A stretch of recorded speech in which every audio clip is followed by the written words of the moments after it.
মৰমৰ বন্ধুসকল আপোনালোক কেনেকুৱা আছে মই আশা কৰিছো আপোনালোকে ভালে আছে তো বন্ধুসকল আজি নতুন এটা প্ৰশ্ন লৈ আগবাঢ়ি আহিলো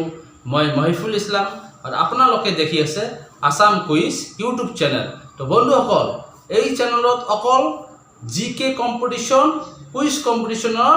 নানান ধৰণৰ প্ৰশ্ন আৰু উত্তৰ পাব তো বন্ধুসকল মই এটা অনুৰোধ কৰিম এই চেনেলখন সাবস্ক্ৰাইব কৰি ল'ব আৰু বেল আইকনখন প্ৰেছ কৰি দিব তো বন্ধুসকল আজিৰ প্ৰশ্নটো হ'ল ভাৰতত অসামৰিক বিমান পৰিবহণ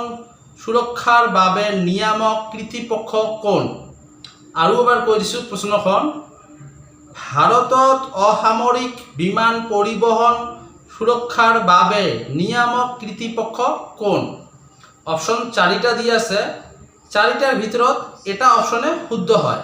কিন্তু বন্ধুসকল আপোনালোকে শুদ্ধ এনসাৰটো কমেন্ট কৰি জনাই দিব অপশন নাম্বাৰ 1 BCAS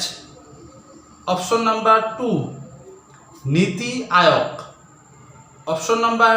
3 DRDO আৰু অপশন নাম্বাৰ 4 ISRO 4টা দি আছে 4টাৰ ভিতৰত এটা শুদ্ধ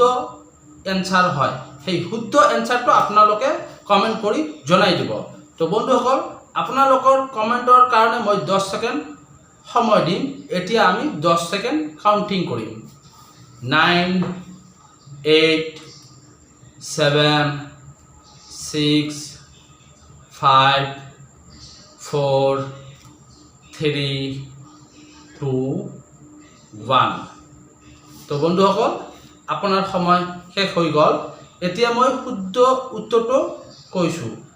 অপশন নাম্বাৰ 1 BCAS ইয়াৰ কিছুমান টকাখিনি মই উল্লেখ কৰি দিছো অসামৰিক বিমান পৰিবহণ ব্যুৰোৱে শেহতীয়াকৈ স্মৰণ কৰিছে ইয়াৰ 36তম প্ৰতিপালনৰ দিন ই হৈছে নিয়ন্ত্ৰক কৰ্তৃপক্ষ ভাৰতত অসামৰিক বিমান পৰিবহণ সুৰক্ষা ব্যুৰো আৰম্ভণিতে নিৰ্ধাৰণ কৰা হৈছিল অসামৰিক বিমান পৰিবহণ সঞ্চালকালয়ৰ কোষ হিচাপে DGCA জানুৱাৰী 1978 1976 চনত ইণ্ডিয়া এয়াৰলাইন্সৰ বিমান অপহৰণৰ পিছত গঠন কৰা পাণ্ডে কমিটিৰ পৰামৰ্শ অনুসৰি তো বন্ধুসকল মই আশা কৰিছো ভিডিওটো ভালে লাগিছে যদি ভিডিওটো ভাল লাগি আছে তেনেহলে ভিডিওটো শেয়াৰ কৰিব আৰু লাইক কৰিব কমেন্ট কৰি জনাই দিব শুদ্ধ আনসাৰখিনি